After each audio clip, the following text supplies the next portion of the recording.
أظن أنني شرحت الأمور. نبدأ الآن بسحب الفرق.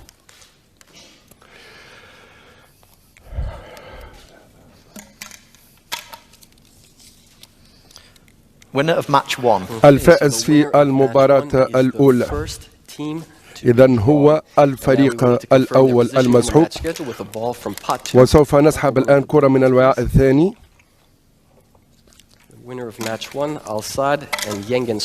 الفائز من السد أو ينجن يقابل الفريق الثاني. الفائز من مباراة السد وينجن سبورت يقابل الفريق الثاني.